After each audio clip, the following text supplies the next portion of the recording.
சயாட்டிக்காவுக்கு நிரந்தர தீர்வு இருக்கா அப்படின்னு சொல்லி என்னோட சப்ஸ்கிரைபர் ஒருத்தர் கமெண்ட்டில் கேட்டிருந்தார். சயாட்டிக்காவிற்கு நிரந்தர தீர்வு உண்டா? அவருக்கு என்ன பயம் அப்படின்னா, அவர் அதுக்கப்புறம் ஃபோனில் என்னோடய லைனில் வந்துட்டார். நம்பருக்கு கான்டாக்ட் பண்ண சொன்னோம், பேசினார். அவருக்கு என்ன பயம்னா, அவருக்கு சயாட்டிக்கா வந்துருச்சு. அப்புறம் ஏதோ ஒரு ட்ரீட்மெண்ட் பண்ணி சரி பண்ணிட்டாங்க. சர்ஜரி பண்ணலை. இப்போ அவர் என்ன ஒரு பயத்தோடு வாழ்கிறாருன்னா, சரி பண்ணதுக்கப்புறம் நீங்கள் இப்படியே தான் இருக்கணும், அசையக்கூடாது, இது ஒரு டெம்பரவரி தான், உங்களுக்கு எப்போனாலும் சிக்கல் வரலாம், ஒரு கண்ணாடி பாத்திரத்தை ஃபுல்லாக சோப் போட்டு கையில் கொடுத்த மாதிரி பத்திரமா கொடுத்துருக்கோம், ஸ்ட்ரெயின் பண்ணாதீங்க, திரும்பவும் சயாட்டிக்கா வந்துடும் அப்படின்னு ஒரு அச்சுறுத்தலோடு அவரை அனுப்பிச்சி வச்சுருக்காங்க.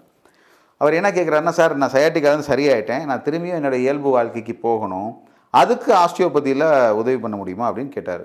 ஏன் முடியாது? இதுக்கு முன்னாடி நீங்கள் பார்த்த ட்ரீட்மெண்ட் சயாட்டிக்காவிற்கான ட்ரீட்மெண்ட், சரியான ட்ரீட்மெண்ட் பண்ணியிருக்காங்க, 100% ட்ரூ. அது ஆயுர்வேதாவோ சித்தாவோ வாடவர் சூப்பராக பண்ணியிருக்காங்க, சரி பண்ணிட்டாங்க. பட் அச்சுறுத்தல் எங்கே, த்ரெட் எங்கே அப்படின்னா அது திரும்ப வந்துடுமோ, அந்த மாதிரி கேஸ் தாராளமாக ஆஸ்டியோபதிக் ட்ரீட்மெண்ட் அப்ரோச்சஸில். ஏன்னா நான் எப்போவுமே சொல்லுவேன், ஆஸ்டியோபதிக் அப்ரோச்சஸில் ரூட் காஸ் கண்டுபிடிப்போம், வேறு காரணம், எதற்காக சயாட்டிக்கா வந்தது, எந்த பிரச்சனைனால சயாட்டிக்கா வந்துச்சு, எதனால் டிஸ்க் வெளியே வந்துச்சு, எதனால் நரம்பு அழுதுச்சுங்களா, அந்த காரணத்தை கண்டுபிடிக்கணும் இல்லையா. அது சயாட்டிக்கா போனதுக்கப்புறம் கூட அந்த காரணம் அதோடைய சுவடு இருக்கத்தான் செய்யும்.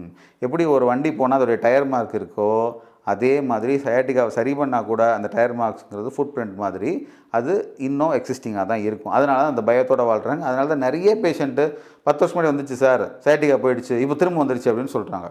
ஸோ அந்த ஃபுட் பிரிண்ட்ஸ், அந்த ஃபுட் மார்க்ஸை ஃபாலோ பண்ணி டெஃபினட்டாக ஆஸ்டியோபதிக் ட்ரீட்மெண்ட்டில் சயாட்டிக்கா சரியானதுக்கப்புறமும் சரி, அல்லது நாங்கள் சரி பண்ணாலும் சரி, திரும்ப வராமல் கண்டிப்பாக 100% ரிசல்ட்ஸ் கொடுக்க முடியும். Myself doctor Satish from Madurai osteopathy clinic.